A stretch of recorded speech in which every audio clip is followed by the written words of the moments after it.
Pendule simple et température. Un pendule simple d'une horloge est constitué d'un corps ponctuel de masse m égale 50 grammes, suspendu à un fil métallique fin en acier. La période du pendule est T0 égale 1 seconde à 20 degrés Celsius, en un lieu où l'intensité de la pesanteur est G égale 9,8 mètres par seconde au carré. 1. Calculer la longueur L0 du pendule. 2. L'horloge indique l'heure correcte à la température 20 degrés Celsius. En été, la température ambiante augmente jusqu'à 40 degrés Celsius.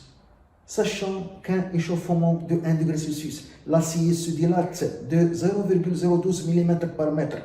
A. Calculer la période du pendule à 40 degrés Celsius. B. De combien l'horloge avancera-t-elle ou retardera-t-elle par jour? 1. La longueur du pendule.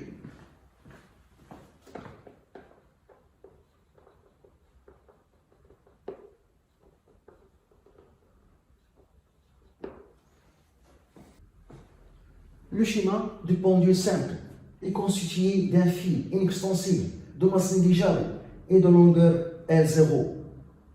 À son extrémité inférieure est fixé un corps ponctuel de masse M.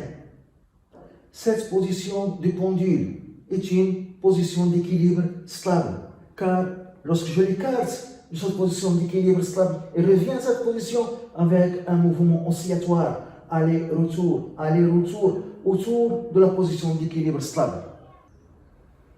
Une oscillation est un mouvement aller-retour, sa durée est la période. Pour les petites oscillations, l'angle θ faible, θ inférieur ou égal à 15 degrés, qui est égal à 0,26 radians. Dans ce cas, l'expression de la période des oscillations s'écrit T0 est égal à 2π fois la racine L0 sur G. On cherche la longueur du pendule L0. T0 au carré est égal à 4π au carré fois L0 sur G. Donc L0 est égal à T0 au carré fois G sur 4π au carré.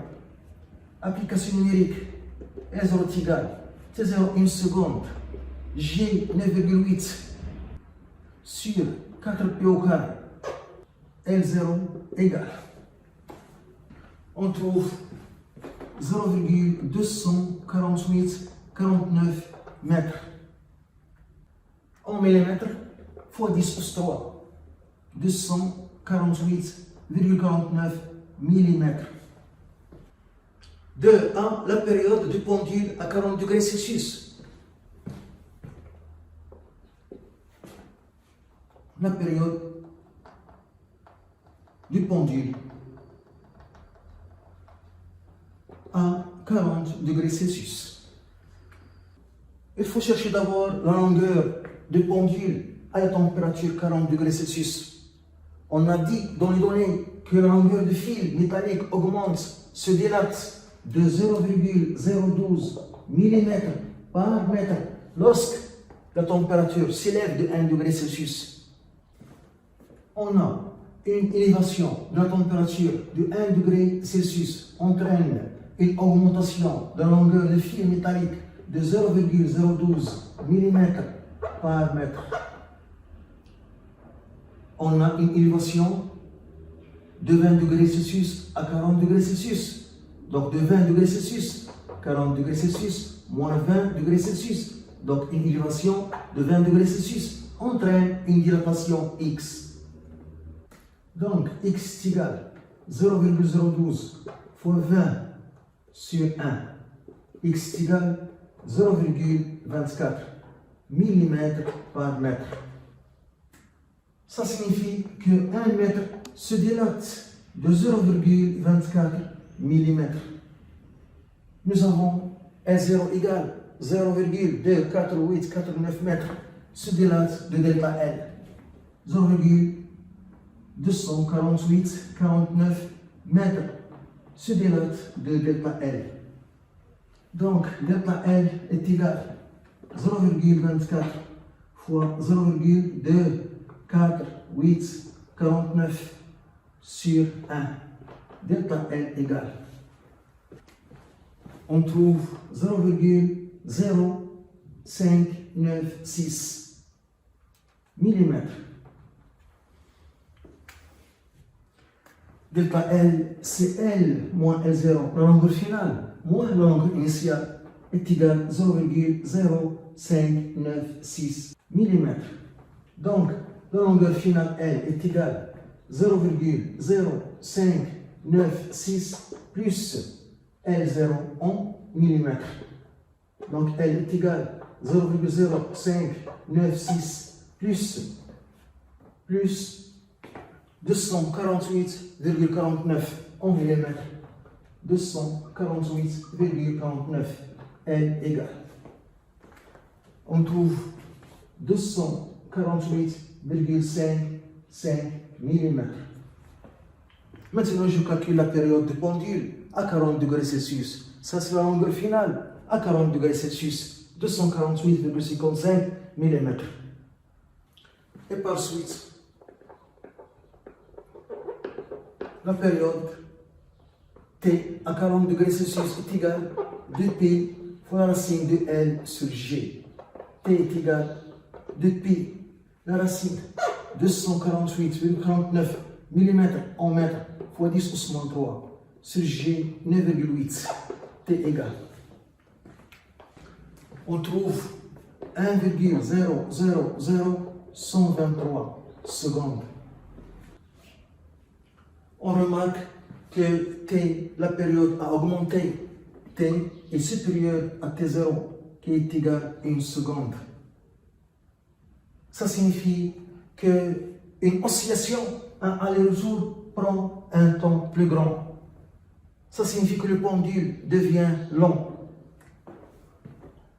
Le pendule devient long. Donc, l'horloge retardera.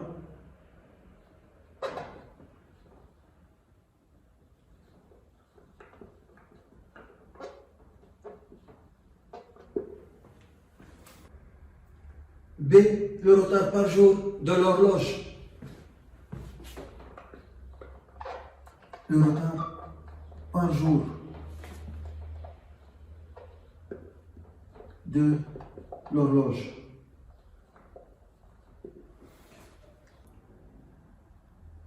On calcule d'abord le nombre d'oscillations par jour à 20 degrés Celsius et à 40 degrés Celsius.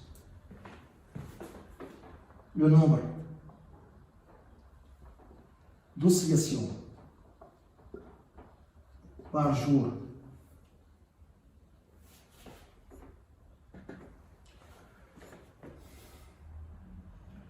à 20 degrés Celsius, on a une oscillation a pour durer une seconde, une période. On aura une oscillation par jour. Un jour, c'est 24 heures. Une heure, c'est 3600 secondes. Fois 3600, on trouve 86 400 secondes. On trouve M. Le nombre d'oscillations par jour est égal à 86 400 fois 1 sur 1. Ce qui donne 86 400 oscillations par jour.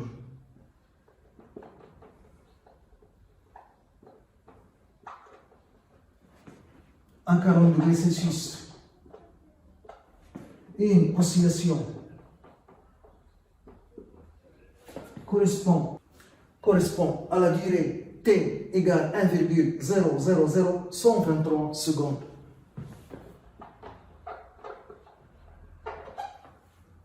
Une prime oscillation correspond à un jour qui est égal à 86 400 secondes. Une prime est égal à 86 400 fois 1 sur 1,000123 égale. On trouve 86 389,4 oscillations par jour.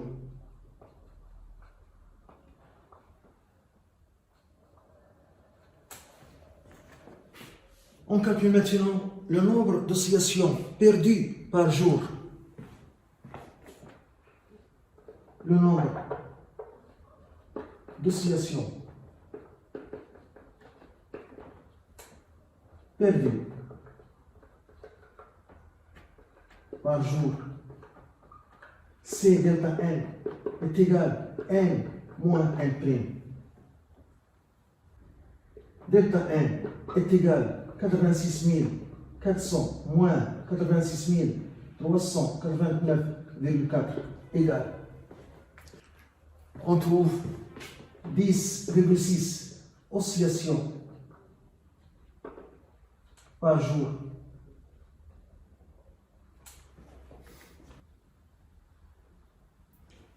Delta n est égal à 10,6 oscillations par jour. C'est le nombre d'oscillations perdues par jour par l'horloge. Pour trouver le temps perdu par jour, on multiplie delta n par la durée d'une oscillation, 1,00123 secondes. Le temps perdu par jour par l'horloge, delta t est égal à delta n fois la période t. 10,6 fois 1,00123 secondes. On trouve presque 10,6 secondes. Ça signifie que l'horloge retardera de 10,6 secondes par jour